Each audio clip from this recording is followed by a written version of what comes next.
So fins are an exceptionally useful feature inside of 3D printing to both make things fit in ways you never thought they were possible and to make sure things are printed more reliably than you could ever get a hold of before. So let's go ahead and dive right in. Let's start with a version of fins that most people have never really interacted with, which are grip fins. We'll get back to the support fins in just a minute, which most people do wrong. But looking at grip fins are a fantastic way of making a part that has a nice variable tolerance. Because normally when people design holes into the top of parts, what they do is they just make the hole and then they try to get the other part to perfectly fit that hole, which never works because you have shrink of materials, different machine settings, expansion ratios, nozzle diameters, all this stuff that makes holes have different clearances ultimately when you're putting them together. But what if you could have a hole that changes sizes? That is what grip fins do. They allow just a little bit of flexibility inside of the hole, just a little bit of give, so that if your parts are not perfectly sized on both sides to aerospace standards, they will still go together reliably. If the pin is a little bit too small, it will still go in and the fins will be able to expand to grab it, and if the pin is a little bit too big, the fins can push backwards and make room for it. But how do you actually design these? Many people end up going at it a couple of different ways. The first way is to add in the pins. This is basically just using a slot feature and then drawing a pin inwards. This can sometimes be a little bit difficult though, because you don't really know what the baseline diameter of this part is. So generally the way I recommend to do it is to design a hole that's a little bit smaller than the pin going into it. Then you can go ahead and cut out slots along the outside of this hole. This way you know you have a hole that is a little bit smaller than the pin, so you have that compliance that you need. But this is where people generally mess up. At the bottom of these pins, the base of these pins, inside of the hole, you need to break them free so they can flex the full length of the whole thing. In order to break them free, just cut out a disc underneath them and that's fine. Grip fins can be applied in all kinds of areas. They can be applied to lids that are square, round, straight, pins, holes, whatever it happens to be. When you have two parts combining into each other, using grip fins is a really great way to make sure that it will always fit regardless of what your tolerances are or what materials you're working with. And they can be very variable. The longer you make them, the softer they become. The thinner you make them, the softer they become. So you can have a lot of different directions of redesigning these in order to get a lot of capability out of them. So ultimately, if you have two separate parts that you need to have inserted into each other and know that it's always going to work, what you can do is just add in grip fins, and then you know even if the parts are different sizes, they will always still go in as hard or as soft as you like. So grip fins make sure that your holes are perfect every single time. Now let's move on to support fins. Many people haven't discovered that one of the best ways of printing a square part is not actually on its side, but on its edge.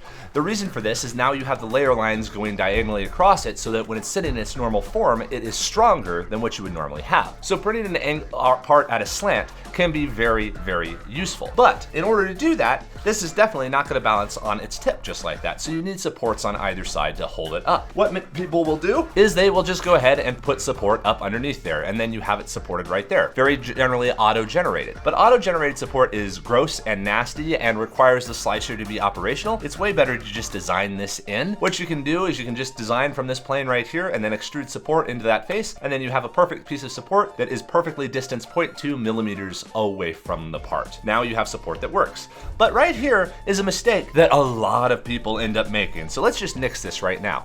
Do not put a standard flat edge right there, the point of a corner, onto a print bed.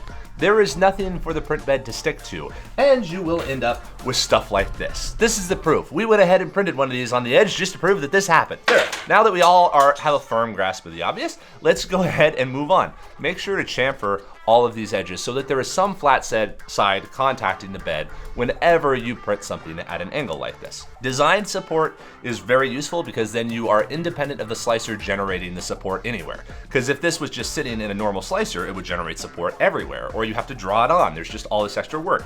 Just go ahead and put support in. And design support is way more reliable regardless of the materials or slicers that you are using at any given time. So design for a part to be robust universally. So people will design it up there. But the issue with this is that support, normal support, is not connected to the part. So while it will hold it this direction, you either need to put more support over here on this other side in order to keep it from falling the other way, or you need to hope and pray.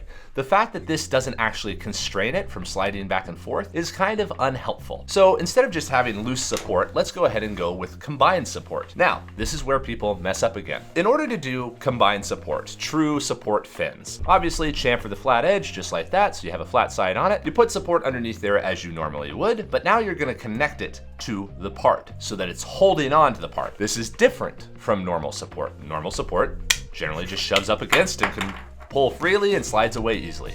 You want a support fin to be a part of the part, just like this.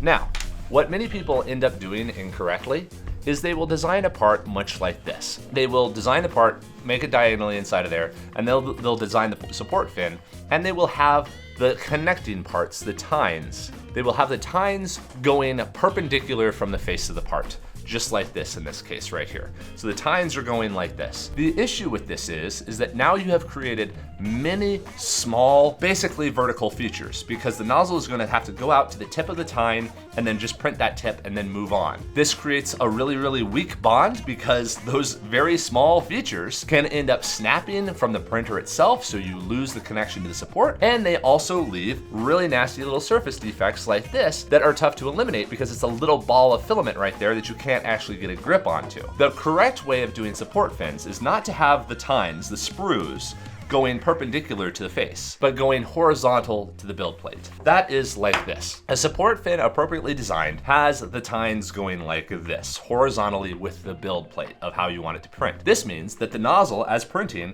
creates a continuous layer through the sprue and then combines back with the part. This means that they're fully fused, and this part laterally side to side will not break off, whereas this one is very, very delicate. So make sure that you are designing the sprues to be horizontal. This is a universal mistake that we see often. Make sure they're horizontal, and that way they can be trimmed off or torn off very easily, but they robustly hold this part. And instead of having to have support on both sides, you just need support on the one side. Now that we have created an appropriate support fin, let's try to minimize the material on it a little bit, because you don't want this whole brick of regular printed part.